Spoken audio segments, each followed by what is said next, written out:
पौआ तबे होई तोहरा से बउआ बलमजी मारे अब पौआ तबे होई तोहरा से बउआ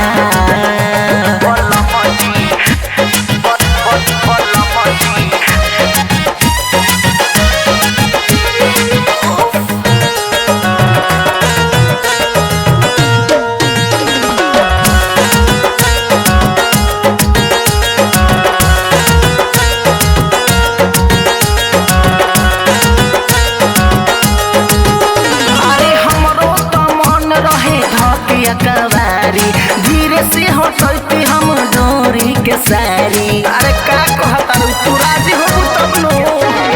हमरो तो मन रहे धके कवारी धीरे से हटते हम डोरी के सारी। तोहके भला में कैसे हम समझाई कैसे जवानी के आगे बुताई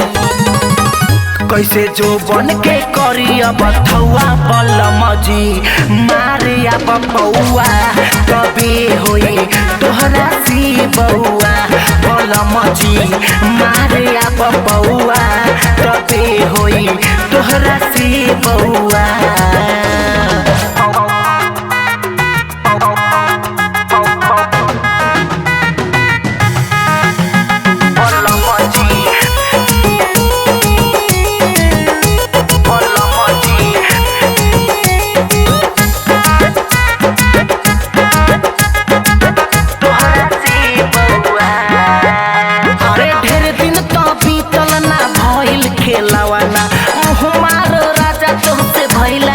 गवना अरे फल बारू फल भइला के गवना अरे ढेर दिन तो बीतल ना भइल खेलवाना मुँह मारो राजा तोहसे भइला के गवना कतना ले सही बोला तोहर गलतिया लागे मरा गइले राजा जी तोर मतिया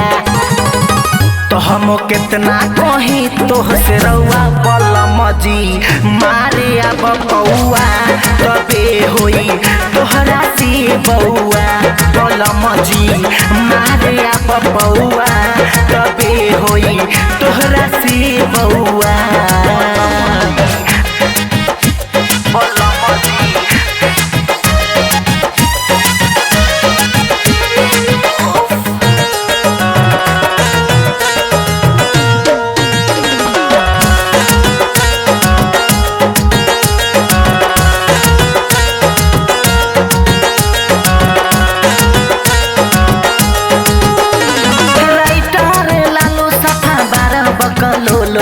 जो बन के हमरा तू बुझे लोल हो अरे तोरा देर काहे में बा बुझे लोल हो राइटर लालू सफा 12 बकलोल हो जो बन के हमरा तू बुझे लोल हो कहे सदा में अब तू ही कुछ कर हमरा जवानी पर तू ही अब चढ़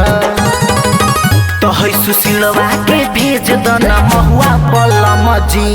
मारे अब पौआ तबे होई तोहरा से बउआ बलमजी